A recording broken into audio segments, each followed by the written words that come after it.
Di jalur mata yang aneh, Lisan akhirnya pergi. Qin Yichen dan Mei Lir masuk ke kamar terakhir restoran Changyun.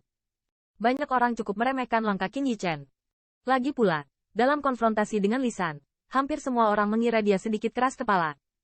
Siapa tahu, dia hanya mengandalkan aturan kota 10.000 monster, mengetahui bahwa Lisan tidak berani melakukannya, dan itu saja. Setelah Lisan dan Qin Yichen pergi, banyak orang juga diam-diam meninggalkan restoran. Lisan tidak makan banyak saat ini. Kali ini, di restoran Changyun, dia diprovokasi oleh seorang junior tanpa nama. Benda ini, dalam waktu yang sangat singkat, akan menyebar ke seluruh 10.000 kota monster. Lagi pula, kesenangan semacam ini jarang terjadi di tempat yang tidak bisa Anda lakukan. Tentu saja, di antara mereka, banyak orang yang diam-diam bertanya-tanya apakah junior tanpa nama dari platform batu darah yang diusulkan oleh Lisan akan pergi. Tan Qin, kamu sedikit ceroboh barusan. Di ruang atas restoran Changyun, Mei Lir berkata kepada Qin Yichen dengan lembut. Untuk sebuah ruangan, untuk menyinggung Lisan dari ras Jin, hal semacam ini, jika tidak dilihat secara langsung, mungkin luar biasa. Dalam hal ini, Qin Yichen hanya menggelengkan kepalanya sambil tersenyum dan tidak banyak bicara. Meskipun dia tidak ingin menimbulkan masalah, itu bukan gayanya untuk diintimidasi dan diintimidasi. Dan, di sini, dia tidak memiliki kekhawatiran, bahkan jika dia keluar dari 10.000 domain iblis, dia tidak takut mengejar ras Jin. Tan Qin, 1 juta tidak boleh pergi ke Blood Rock Terrace itu. Tule di wajah Mei Ler masih belum dilepas, namun dari alisnya yang sedikit mengernyit, terlihat jelas bahwa hatinya juga gelisah. Selama Lisan marah di 10.000 domain iblis, dia tidak akan pernah berani menyerangmu secara terbuka. Mengapa tidak pergi? Suara Qin Yichen tiba-tiba berbisik dalam bisikan Mei Lir. Setelah mendengar ini, Mei Lir jelas salah. Lisan tidak lebih baik dari keluarga Tians yang mereka temui sebelumnya. Dia adalah pembangkit tenaga menengah premium dari generasi asli, dan pembangkit tenaga lanjutan senior yang mati di tangannya bukanlah minoritas. Tanda seru. Tanda seru. Kamu lihat ramuan ini. Qin Yichen tertawa kecil, membalik telapak tangannya sedikit, dan 5 botol giok kecil muncul di desktop. Eliksir. Mei Lir sedikit bingung. Apakah Qin Yichen memberitahunya sebelumnya tentang hal ini? Obat mujarab berbeda untuk setiap ras, dan karena fisik yang berbeda, ada banyak perbedaan antara obat mujarab. Di benua 10.000, selain esensi ramuan yang dapat memperpanjang umur ras roh, pasar ramuan lain benar-benar mengerikan. Apa? Begitu botol batu giok dibuka, Mei Lir membuat jentikan, dan warna yang indah muncul di mata yang indah. Dengan menuangkan ramuan lembut, seluruh ruangan dipenuhi dengan dansiang yang menyegarkan. Merasakan dansiang yang meluap, Mei Lir dengan cepat mengembalikan ramuan itu dan membuka botol lain. Dan setiap botol eliksir mengejutkan sang pawang. Meskipun dia tidak meminumnya, dia bisa merasakan bahwa ramuan itu hanya untuk keluarga rubah yang terpesona. Efeknya pasti tidak kalah dengan eliksir khas klan mereka, bahkan lebih baik dari segi warna dan kebulatan. Tan Qin, obat mujarab ini, pikiran Mei Lir agak bingung. Obat mujarab ini memang bagus, tapi bukan berarti bisa dijual.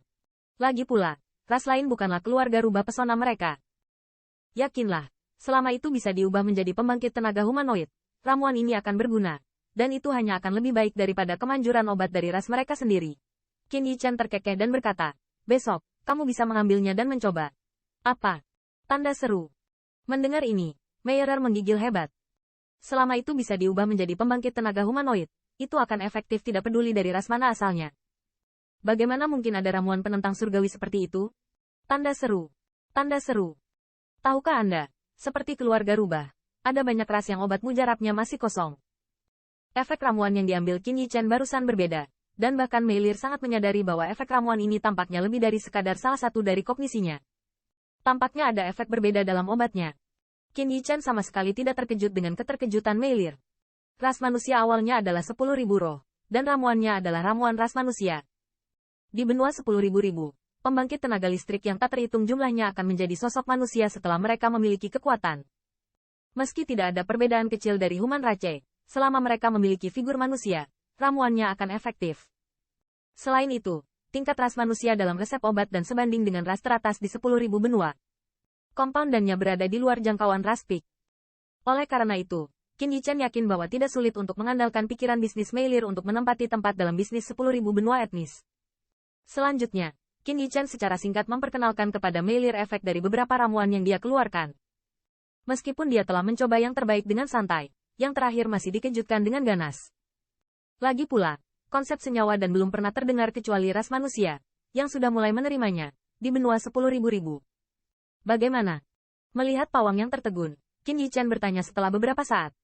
Jika ramuan ini berguna, pasti akan dicari oleh ras yang tak terhitung jumlahnya. Mendengar suara Qin Yichen, Mei Lir tersadar. Di antara matanya yang indah, ada kegembiraan yang kuat. Dia hampir tidak bisa membayangkan, jika ramuan ini benar-benar seperti yang dikatakan Qin Yichen, itu akan membawa sensasi besar ke 10.000 benua etnis. Dengan obat mujarab ini, kerajaan bisnis bisa didirikan. Kamu bisa meminta seseorang yang kamu percayai untuk membantu bersama. Jika Anda mendirikan kamar dagang, namanya Kamar Dagang Veila, Qin Yichen mengangguk, perlahan berkata. Ini adalah salah satu alasan mengapa dia datang ke 10.000 Monster City. Di sini, tangan tidak diperbolehkan. Bahkan jika ada banyak orang yang berteriak, tidak perlu khawatir dirampok. Dan platform batu darah lisan, yang bisa menjadi titik awal munculnya ramuan ini. Jadi, bagaimana dia bisa menolak permintaan yang dibuat oleh lisan? Turun lebih awal dan ikuti aku ke Blood Rock Terrace besok. Qin Yichen bersandar di kursi yang dilapisi kulit binatang. Matanya perlahan tertutup dan matanya tertutup. Tetapi, mendengar hal tersebut, Mei Lir sadar bahwa mereka berdua hanya memiliki satu kamar. Seolah memikirkan sesuatu, wajah cantik Mei Lir tiba-tiba muncul warna merah tua.